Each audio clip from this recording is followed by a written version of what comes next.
you're out there. You're listening. You're afraid. You're afraid of us. You're afraid of change. I don't have a crystal ball. I can't see the future. I'm not here to tell you how this is going to end.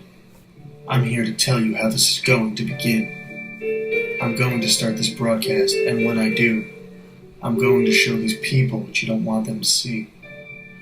A world without controls and boundaries. A world where anything is possible. Hey guys, how you doing? It's Tom.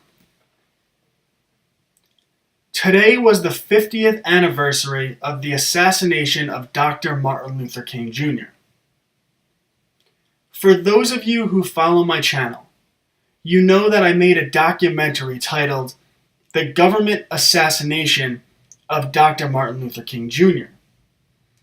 And if you haven't watched that already, I strongly suggest you do. It's actually a 40-plus minute documentary that goes through the documents in great detail, that first shows you the official government narrative, breaks that down, and shows what really happened. And in that documentary, I start by showing that the family of Dr. King were the greatest advocates for the innocence of James Earl Ray.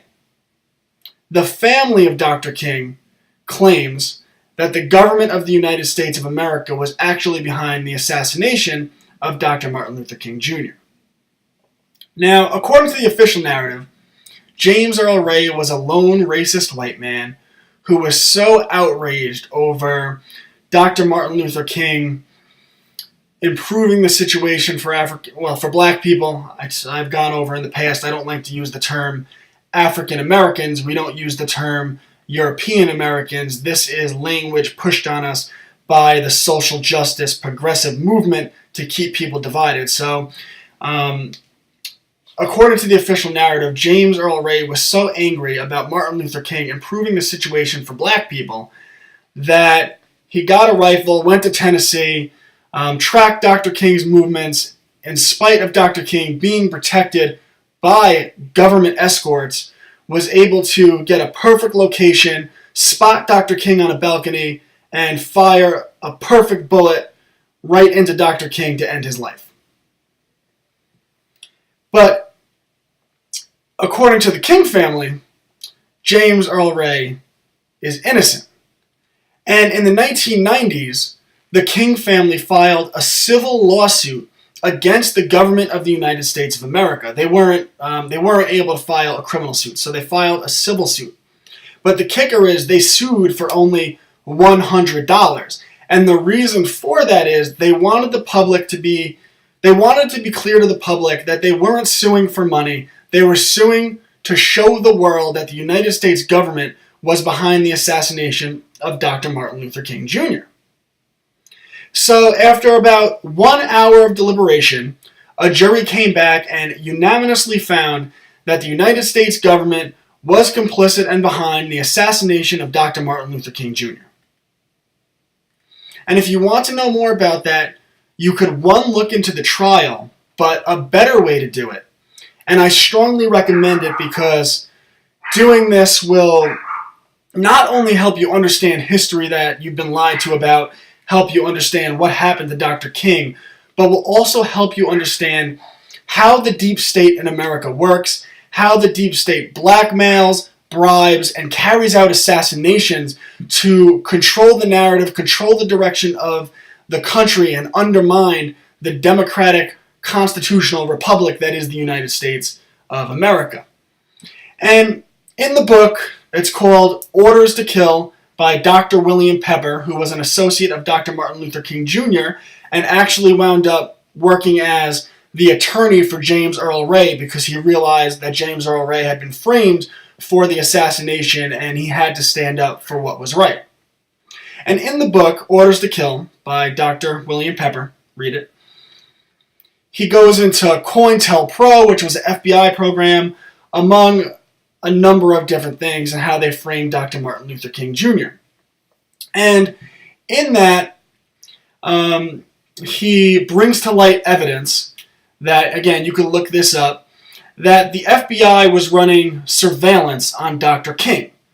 And they were doing that with the purpose of framing him. And they were actually able to get documentation, proof that Dr. King had affairs, that he had engaged in a great deal of sexual activities with many different women, I think multiple women at once.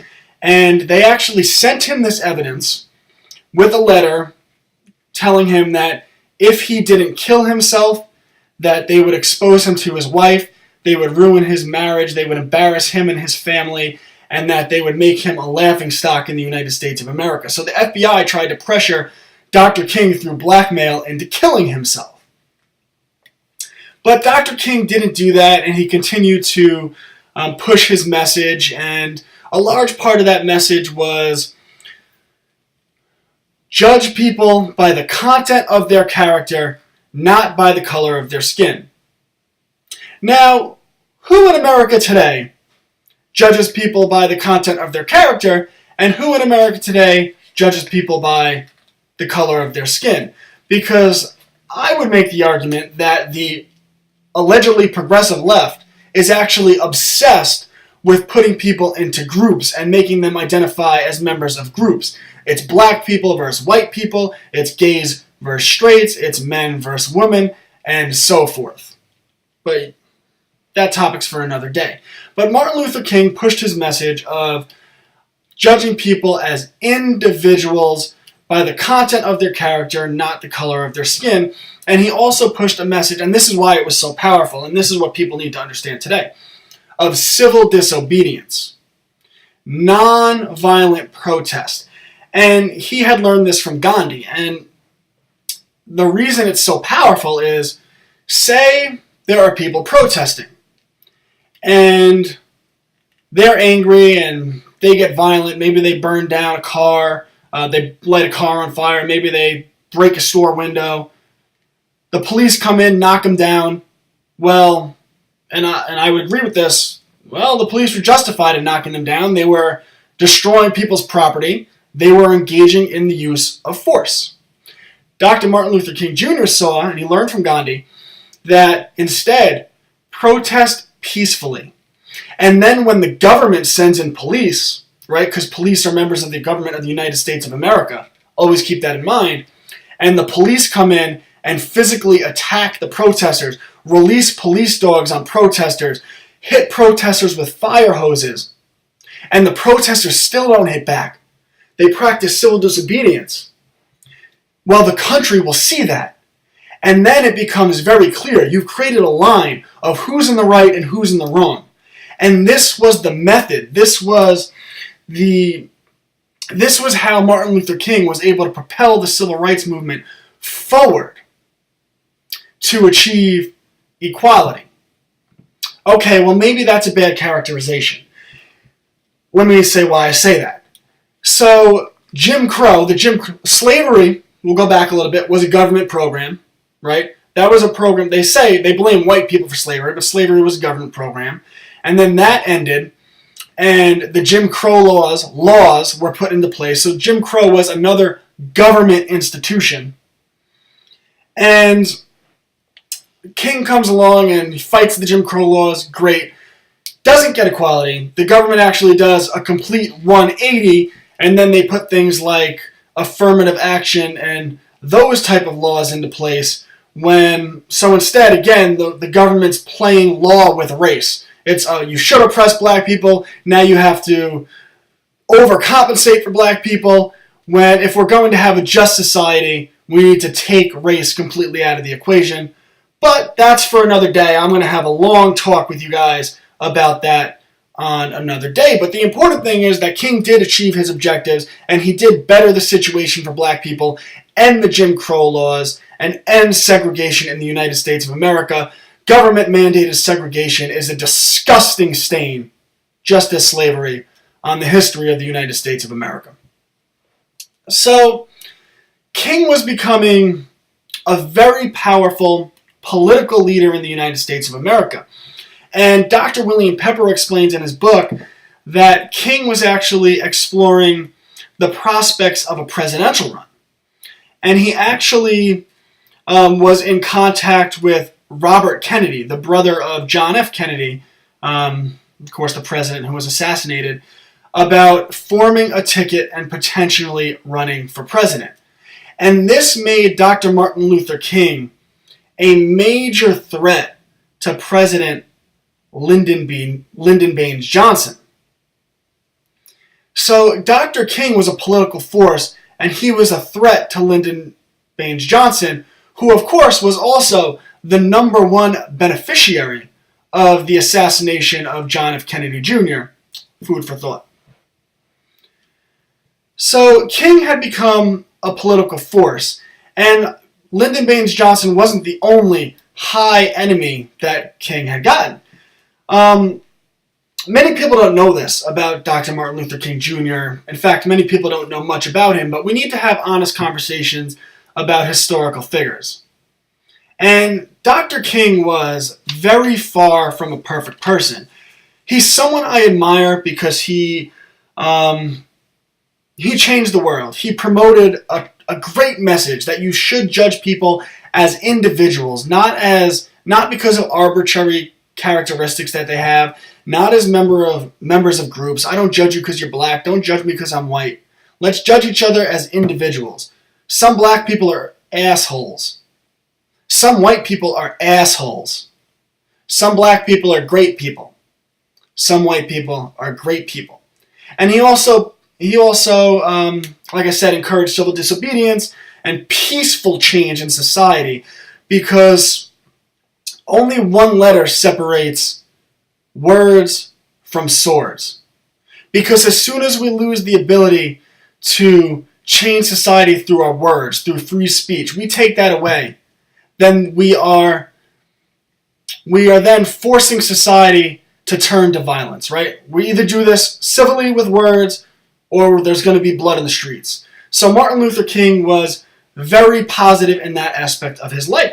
But he was also a very flawed historical figure, a very flawed person. For the first part, we already spoke about his sex life.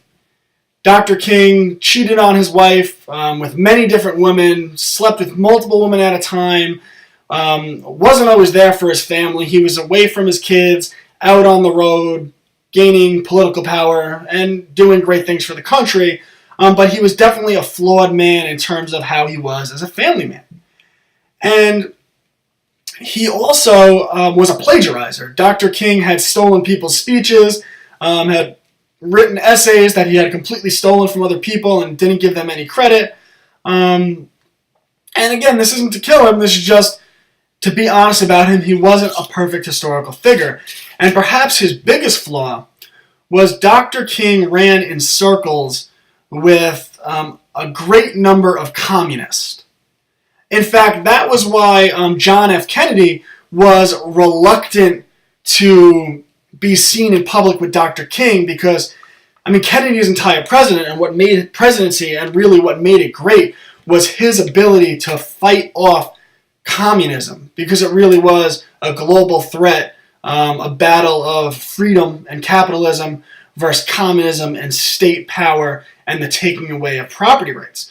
So Dr. King was, at the very least, very sympathetic to the communist movement. So on the one hand, he did preach civil disobedience, peace, and respecting each other as individuals, which is great. On the other hand, he was sympathetic to communism. And by the way, someone who I respect, The Opinionist, so if you're out there watching it, shout out. I really appreciate all of you that follow my channel. I do read your comments. They mean a great deal to me. Recently stated that she has friends that are communist and they're good people. That's true. Many people are tempted by the allure of the state-provided utopia. And Dr. King was also persuaded by the mirage that the state could come in and create this equality, this utopia. And sometimes with the Communist Party, if they don't have complete power, you might say, oh, well, they've done good things. They could help me. They've helped unions grow. They help for workers' rights. But historically what happens when the communists take power it ends in bloodshed and the imprisonment of innocent people. In fact, it has to every time, because when communists take power, the ideology states that people can't own private property. So say you own private property and the communists take over and they say, well, now that's the government's. And you say, what are you talking about? I've worked my whole life for this property. I've worked a job 40 hours a week. I've worked 2 jobs. I've raised my family in this home. You can't take this from me. Well, now you're resisting. So the only option is for the communist utopia to take place is for the communist government to come in, beat you over the head. If you resist too much, they imprison you. And if you really resist, you get executed by the government. So communism is a radically violent, psychopathic ideology. But King was seduced by the mirage of potential utopia, so he hung out with a lot of communists. And this also made him an enemy to J. Edgar Hoover, who spent his career talking about deep state. For people who said, oh, the deep state's a myth, look up the career and history of J. Edgar Hoover. He spent it blackmailing people, blackmailing presidents, might have been the most powerful person in America for his entire reign, which was over decades.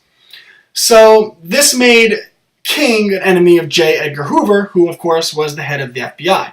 So he had big enemies. J. Edgar Hoover, the head of the FBI, and Lyndon Baines Johnson, the President of the United States. And if you read the book Orders to Kill by William Peppers, you'll see that it's a well-organized plan by the Memphis PD and members of the FBI to carry out the assassination of Dr. Martin Luther King Jr. So the question is, why don't people know about this, right? I've gone in depth about the universities. Universities essentially, first there's the Common Core or No Child Left Behind, which are government-mandated curriculums. And then the universities mainly get their curriculums from grants, from the big tax-exempt foundations, and plus people lack the courage to talk honestly about Dr. Martin Luther King, right? It's not popular to say Dr. Martin Luther King was a very flawed man who actually advocated for a psychopathic ideology. But at the same time, he also had a lot of great qualities. And then there's the mainstream media, because the mainstream media is well aware of the trial that took place. Well, at least higher-ups in the mainstream media. In all honesty, I doubt most of these people even read books. I mean, I know a few people who are members of the mainstream media, and they spend their time getting drunk, to be honest. And I spend my time with my face in books. I spend my time with all of my time doing research. Because the mainstream media, they're pimps. It's all about, they get paid. We know from Operation Mockingbird, a lot of them get paid by the government of the United States of America. They get paid by the deep state. They get paid money by the big tax-exempt foundations, the Soros Foundation, the Rockefeller Foundation. They're pimps. They just hire good-looking people who are smooth speakers, smooth talkers, smoother than me, who are great at reading from teleprompters. These are my notes. Ready? This is it. This is how I do my videos. Hand jobs. Sometimes I do PowerPoints and I look at them. And I do a tremendous amount of research beforehand. Read the PowerPoints.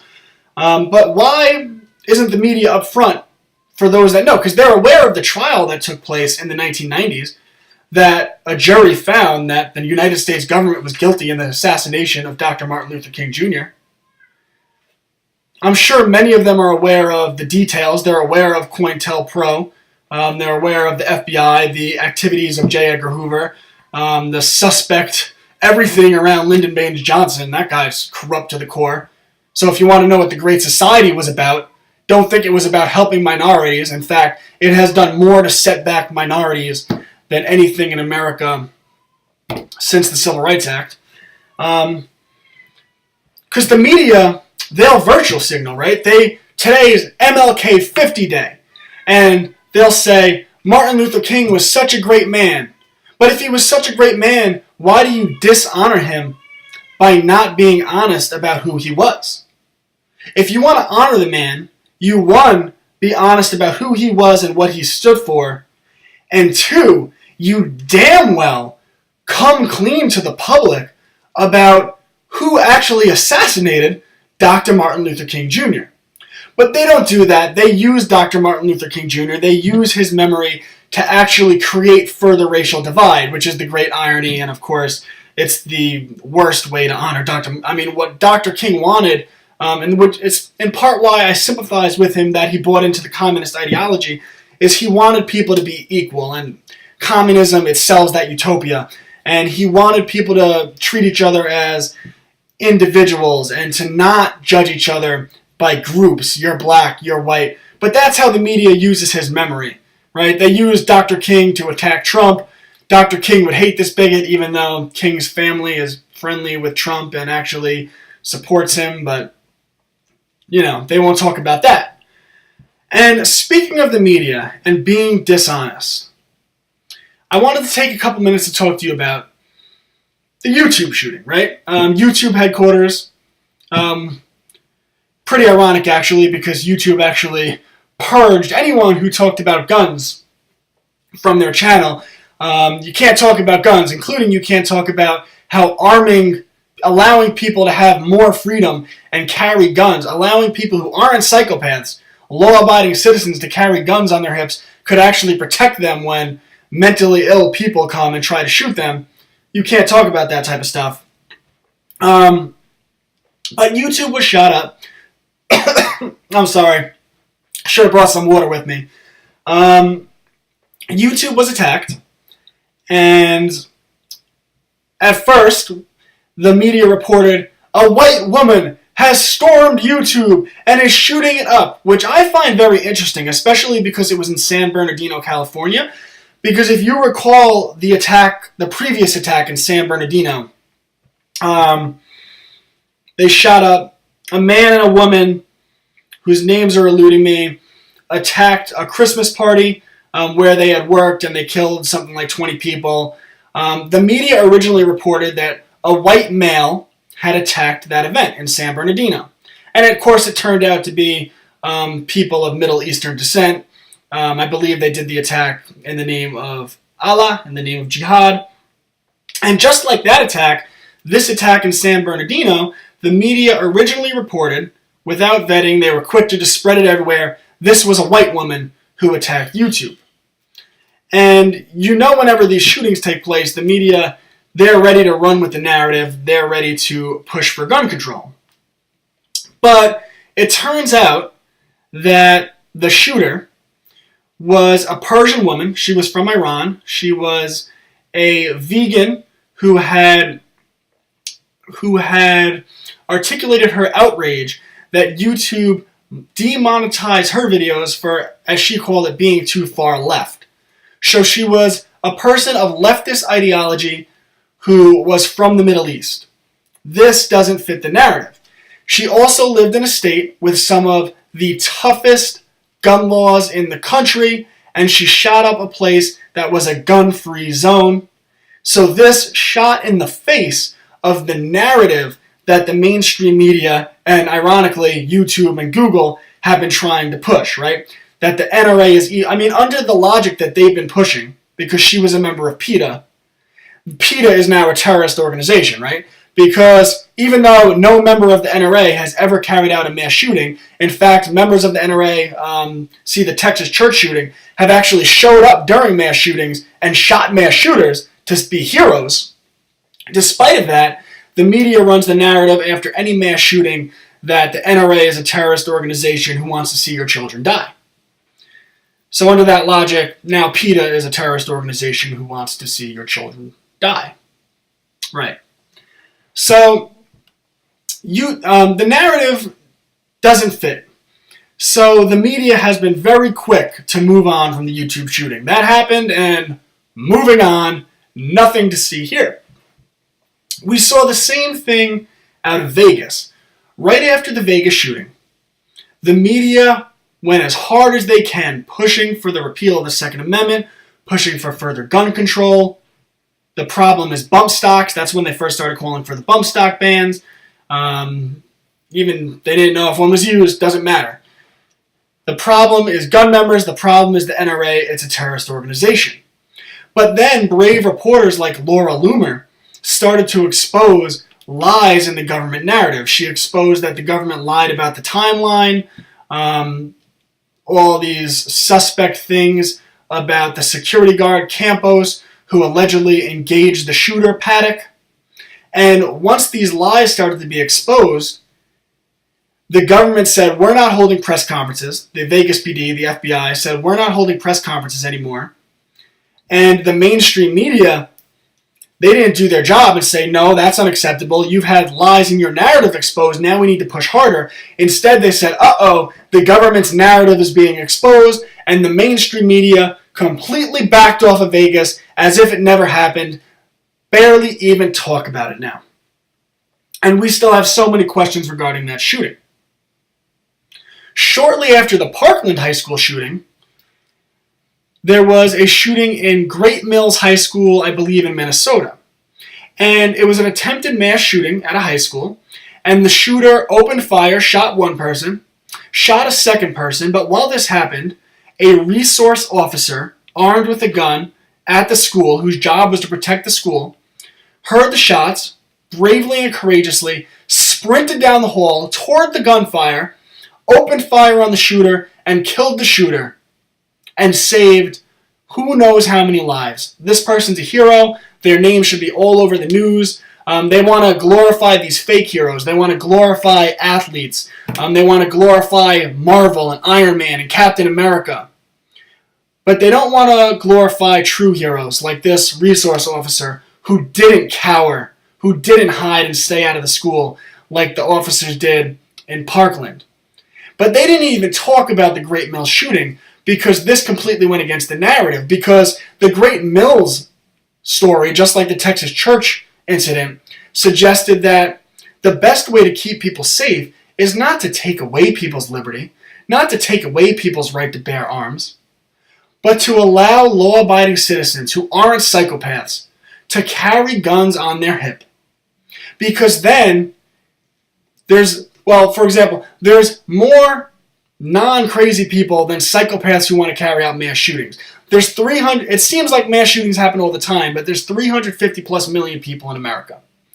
So it's a very, very small percentage of people who do this. And if law-abiding citizens could carry guns on their hips, whenever these mass shootings would start to take place, law-abiding citizens would pick up their guns, shoot at the mass shooters, and that's the end of it. But this goes against the narrative that the narrative is they need to take away our liberty, they need to take away our right to bear arms, and our right to protect ourselves, one, from home invasions, and more importantly, God forbid, if the people ever have to rise up against tyrannical government, which, just from this talk alone, look at what I've outlined in this talk. What about our government suggests we should ever let them have a monopoly over guns? That is insane. But they try to get people, they use emotions, and they want us to be irrational. Speaking of how guns keep people safe, did you hear about the news from the Orlando nightclub shooting? The Pulse nightclub shooting? Omar Mateen shot up a gay nightclub, killed over 50 people. One, this isn't what I was going to say, but the father was actually an FBI informant, and the FBI knew Omar Mateen had plans to do a mass shooting, and they stood down. This is a trend we've seen from the faithful government of the United States of America. But two, Omar Mateen originally had considered shooting up Disney World.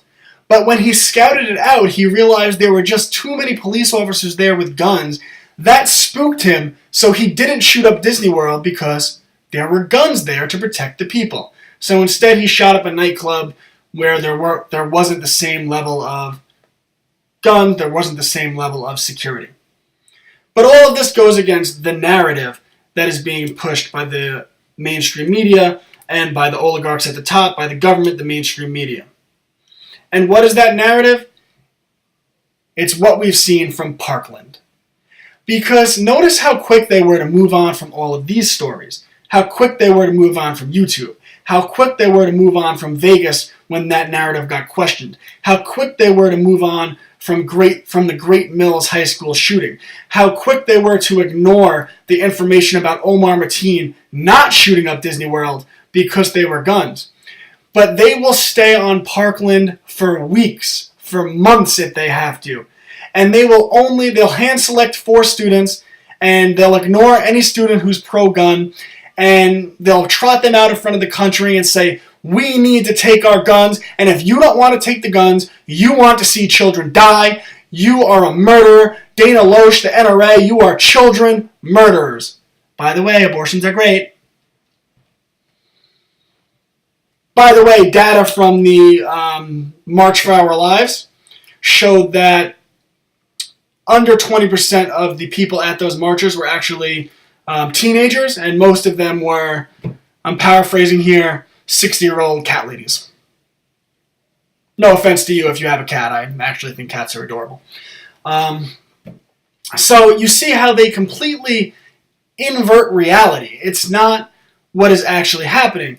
But they'll stay on Parkland for months because it fits their narrative, and they'll ignore everything that doesn't fit their narrative, just like the mainstream media, just like academia, will ignore the truth about Dr. Martin Luther King Jr.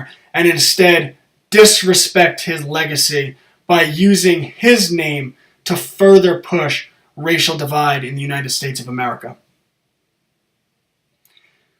This was a complicated talk. We need to have these deep discussions. Thank you so much for watching. If you support me financially, I really appreciate it. It will help empower me to do more things like this. I want to get to the point where I could just do this full time, where I could bang out 1, 2, 3 videos a day, where I could make historical documentaries to bring history to life, not for only you, but for young people, to wake up young minds, where I could expose the crimes of the corrupt people in this country, the corrupt oligarchs at the top, because the mainstream media can't fight them. It's controlled opposition. We just saw with Laura Ingraham, if you question, and we've seen it with Seth Rich, if you question the narratives that the media doesn't want questioned, they'll leverage boycotts, they'll have the advertisers pull out, they'll leverage money, and they won't let the truth ever be discovered. But grassroots media, funded by you, funded by the people of the United States of America, if you fund me, I only answer to you. I only answer to the truth. And the truth will set us free. But if the truth is suppressed, then lies will be used to take away our liberty, and lies will be used to put us into slavery. If you want to support me, go to www.patreon.com/FFRnews. As little as $1 monthly makes all the difference in the world to me. Please support me on my other social media. I am now uploading these videos onto Bitchute.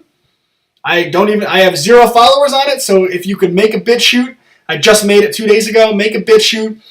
Follow TomFFRnews, because if YouTube throws me off of this platform, I am uploading all my videos onto Bitchute. I'm going to upload my previous videos and, of course, the videos I'm making today and in the future. Follow me on my other social media in case you can't find me. I'm TomFFRnews on Twitter. I'm Tom Anderson on Gab. TomFFRnews on Minds. Tom Anderson on Facebook. And FFRnews on Facebook as well. Thank you so much for your support. Don't forget, go on to, I guess, Amazon. I hate supporting them, although you should. Their Audible book service is fantastic. They do have the audio version of this book.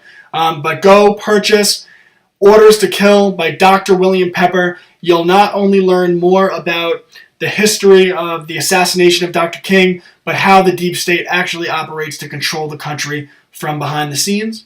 Thank you so much for watching. Tom Anderson, FFR News.